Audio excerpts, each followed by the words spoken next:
5 minutos. 5 minutos. Nós iríamos Vou votar nominal e voltamos. Nós estamos tendo votação nominal, aí todos os deputados estão indo votar. Mas aguardem que uns 5 minutos eu estou de volta. Sem problema, tadinho. Então, a gente não responde. A gente não responde. Não, não, porque é só aguardar eles poderem voltarem. Aproveita. Já acabei de voltar. Sim. Vou aproveitar, então, vou suspender por 5 minutos a sessão para as nossas convidadas irem também aqui. 1 minuto.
Presidente, só aproveitando esse momento, só para conseguir que seja consignado na ata. Só para poder fazer a reabertura aqui da audiência. Pois não, deputado? Não, rapidamente, só para que seja, como houve uma votação em bloco dos requerimentos, para consignar na ata a minha contrariedade ao requerimento número 62 de 2015, tá? Registrado, deputado Léo de Brito. Só vamos aguardando aqui as nossas convidadas retornarem para a gente dar início aqui à nossa audiência.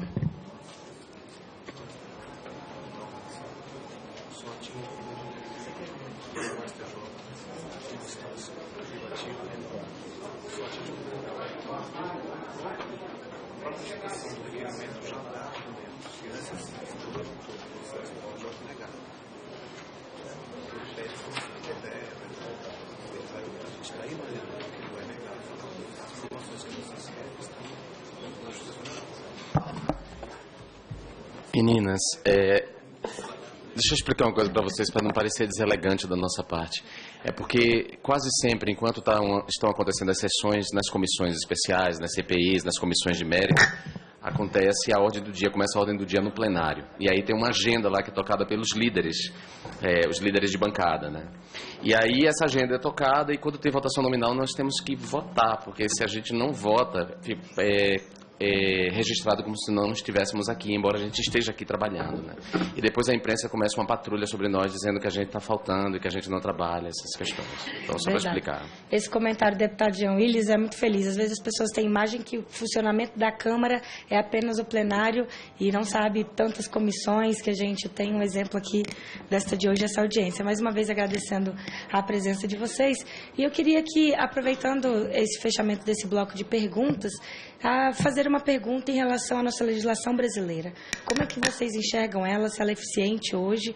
E que ideias vocês poderiam dar, além dela, da educação básica, que é um debate que a gente coloca todos os dias, de se levar até mesmo para dentro das salas de aula, a importância dessa discussão, até em todos os nossos convidados que estiveram aqui até hoje, dizem disso. E a gente percebe que a partir do momento mesmo que se levar esse debate para uma educação básica de qualidade, sem dúvida a gente consegue, não só na vida real, mas nessa vida virtual também, fazer a diferença. Que opiniões, sugestões vocês poderiam dar e até mesmo já solicitar aqui, como presidente desta CPI, que conforme o andar desta comissão, se vocês puderem sempre estar nos orientando, mandando ideias, sugestões para contribuir com um bom andamento desta comissão de inquérito. Então, quero passar aqui a palavra para vocês fazerem a resposta. Muito obrigada. Eu vou começar, então, a primeira questão sobre a integração entre os órgãos de combate aos delitos cibernéticos. O que eu posso dizer é o seguinte: já há mais de 10 anos eu fiz um curso sobre força-tarefa, como trabalhar em força-tarefa, por que é mais efetivo trabalhar em força-tarefa. Foram até uns promotores americanos que vieram explicar para a gente, né, falar por que tinha funcionado lá. E o principal elemento da força-tarefa é a confiança dos integrantes dessa força-tarefa entre eles.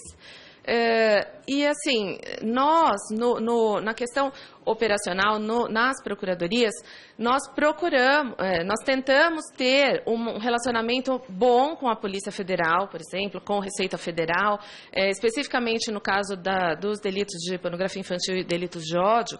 Eu tenho no meu celular o número de celular dos 2 delegados que trabalham comigo, a gente se fala por WhatsApp quando tem operação, para combinar coisas, ver qual a melhor estratégia de investigação.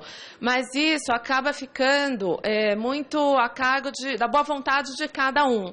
E nós entendemos que seria bom que houvesse um espaço institucional, mas para que houvesse uma aproximação e uma confiança. Agora, é complicado quando nós temos um bom relacionamento com esses outros órgãos, mas, por exemplo, fica toda hora acontecendo propostas de emenda constitucional como semelhantes à PEC 37, que deteriora todo o seu relacionamento e prejudica as investigações.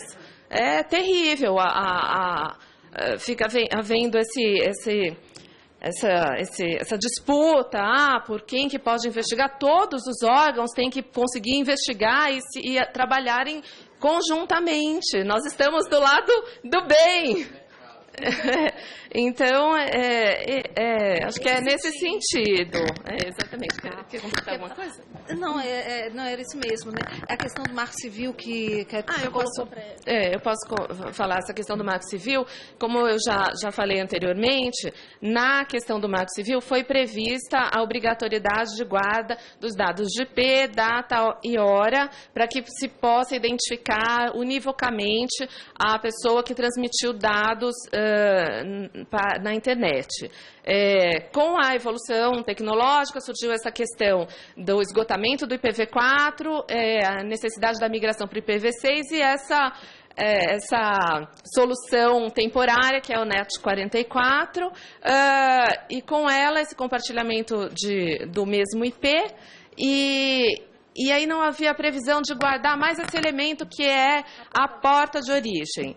Então, essa questão sempre vai acontecer com a evolução da tecnologia, que é muito rápida, a legislação não vai conseguir acompanhar no mesmo ritmo. E, na minha opinião, o Marco Civil já contempla essa questão.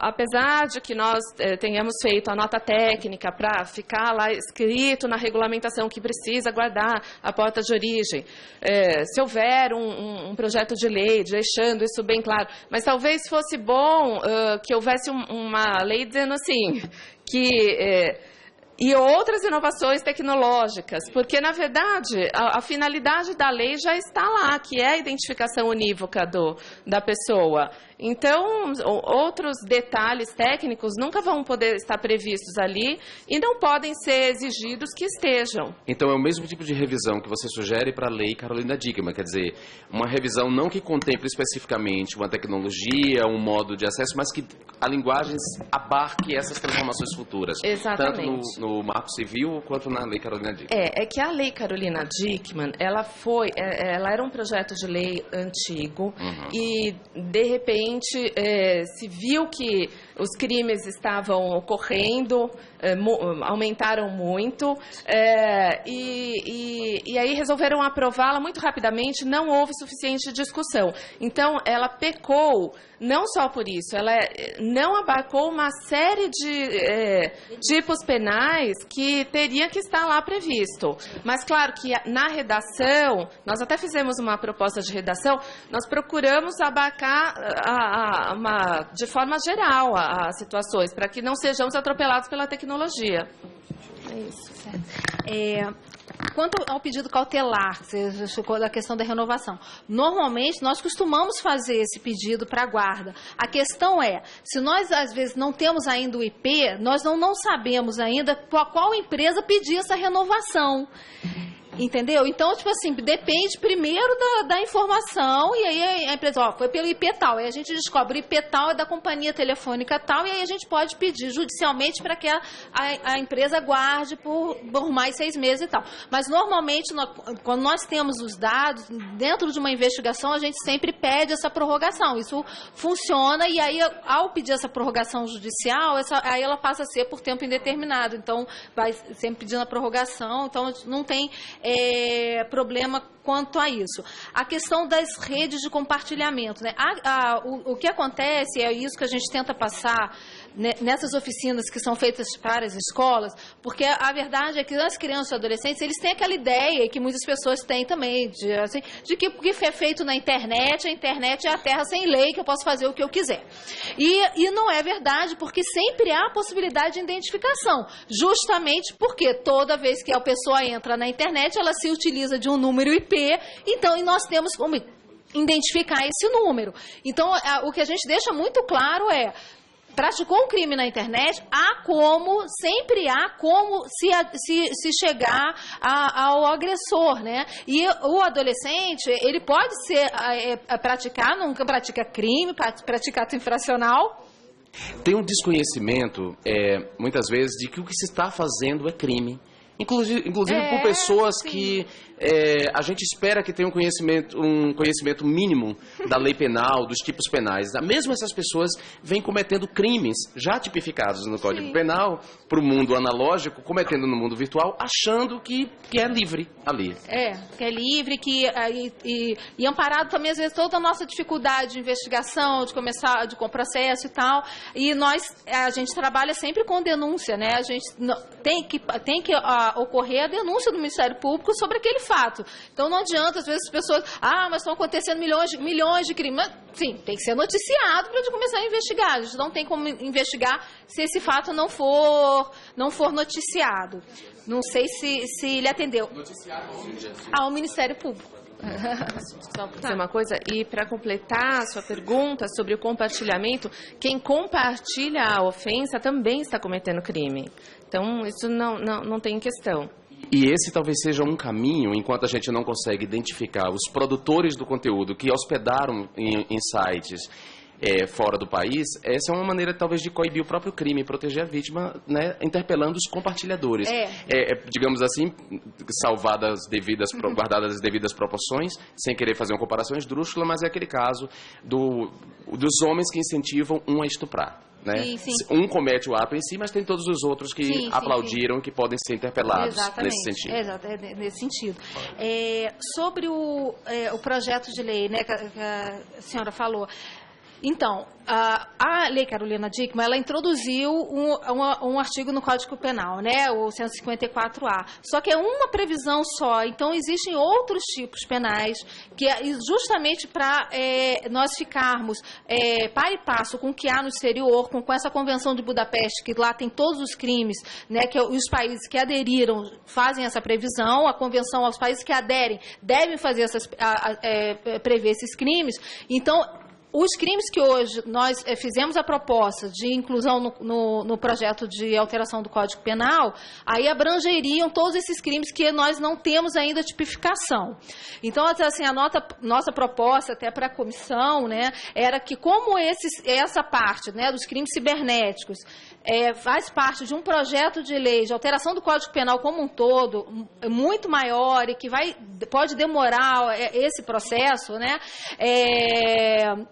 nós sugeriríamos que algum deputado, enfim, pudesse apresentar um projeto de lei de alteração do Código Penal só em relação aos crimes cibernéticos. A proposta que nós temos lá, né, a redação, essa redação ser discutida aqui, né, a gente levar a discussão pública de todas as propostas que nós fizemos e o porquê que nós dispomos dessa forma, muito à luz do que há no exterior, né, e então, assim, contribuiria muito, porque o Brasil, ele se ressente, porque nós não temos praticamente crime algum. Então, nós queríamos dizer que o deputado Jean Willy e eu já estamos combinados, nós vamos estudar essa Convenção de Budapeste para fazer, então, a proposição. Tá. E o projeto de lei é o 236 de 2012, projeto de lei do Senado, e aí tem lá a parte dos crimes cibernéticos, 236 de 2012, que tem a parte... do Senado, tá? Alteração do Código Penal e tem a parte dos crimes cibernéticos. A questão dos tratados internacionais que a senhora falou, né, que nós instigamos o Ministério da Justiça. O que é que acontece? O que tem hoje é só a Convenção de Budapeste. Ela é de 2001, nós já consideramos até ela já defasada, e o que há hoje em termos internacionais é que a ONU vai fazer uma convenção. Só que nós sabemos que isso vai demorar, entendeu? Então, assim, nós não podemos ficar a depender de uma convenção internacional para agirmos. Essa convenção da ONU, sabe-se lá quantas décadas pode demorar para sair a aprovação. Só para vocês terem uma ideia, nessa reunião que ocorreu em Viena, ao final lá dos trabalhos que eles decidiram, a Rússia e a China pediram a tradução de todos os documentos para a linguagem russa e chinesa. Isso, no meio diplomático, é conhecido como uma forma de atravancar a obstrução do processo. Então, só para ter um exemplo, assim, então, 1000 anos isso vai até sair essa convenção. Então, o que nós temos é que ter a legislação nossa local e procurar que as empresas no exterior cumpram aqui as medidas. Eu gostaria até de comentar um caso que nós tivemos, que foi uma colaboração com Portugal. Foi um caso muito sério de uma adolescente, o caso ainda era criança, em São Paulo, de uma escola muito boa, que sofreu um assédio virtual, e nós identificamos o agressor, ele estava na Ilha da Madeira. O Brasil tem um acordo com Portugal e foi possível, a legislação portuguesa permite isso, a transferência da investigação. Então, foi muito rápido, porque nós já tínhamos feito o começo e também por conta desses encontros internacionais que nós fazemos, nós tínhamos o contato do promotor português, imediatamente ele foi acionado, foi enviado. Claro, foi pelo meio correto, né, pela cooperação internacional, mas antes já tinha ido por e-mail, escaneado. Foi tão rápido e teve um efeito tão bom para ver que todos os processos nós gostaríamos que fosse feito assim. Porque nesses encontros internacionais, normalmente vão especialistas do país naquela matéria. Então, esse contato que nós travamos sempre é importante depois de uma investigação. Acho que é isso. A questão da educação, que é porque na nossa exposição aqui, nós explicamos, né, da questão do projeto que nós temos, Ministério Público pela Educação Digital nas Escolas. É um projeto que está começando esse ano, com a previsão dele ocorrer em 10 capitais, e o ano que vem ampliar para todas as capitais, que é justamente a realização de oficinas para educadores, em que é distribuído material didático, esse aqui, que eu vou deixar com a senhora, material didático, para que os professores em sala de aula ensinem questões de ética, de cidadania, como o adolescente, a criança pode se prevenir de não serem vítimas de crimes e também para que não se tornem futuros agressores. Então, a gente já tem esse projeto. Esse projeto, ao ser aprovado dentro do Ministério Público, foi sugerido que nós o levássemos para ser política pública, então nós vamos levá-lo para o MEC. E aí também nós pedimos o apoio. Só completar. Claro, deputado João. Essa ação pedagógica, ela tem que contar com o apoio dos meios de educação informal, né? Porque aí a gente está pegando os meios formais de educação. Sim. Mas os meios de educação informal é fundamental que eles se engajem. Até hoje eu só vi me parece que o Cartoon Network, por exemplo, que é um canal a cabo voltado para crianças, com uma campanha contra o cyberbullying e meio que instruindo as crianças a se proteger não só do assédio, para protegê-las da pornografia infantil, do assédio sexual, mas também colocando a criança como um ator importante para não propagar crimes contra os seus colegas. E eu achei muito interessante. Sim. Gostaria que as TVs abertas, assim, que são meios de educação informal, se engajassem mais nessa educação para a cidadania nos meios virtuais. A Google também em São Paulo, que a oficina já ocorreu lá em São Paulo, ela também tem um departamento deles, que é a questão de prevenção, e eles também quiseram participar da oficina, pretendem participar desse projeto também. Aí eu me lembrei, quando eu falei dos tipos que as pessoas não sabem, muitas vezes estão cometendo um crime, e essa onda da zoeira na internet leva a isso, me lembrou o caso daquele estudante que estava lá, não sei se vocês acompanharam, que terminando lá o período de intercâmbio dele nos Estados Unidos, ele foi para uma biblioteca, entrou no computador da biblioteca e fez uma ameaça terrorista.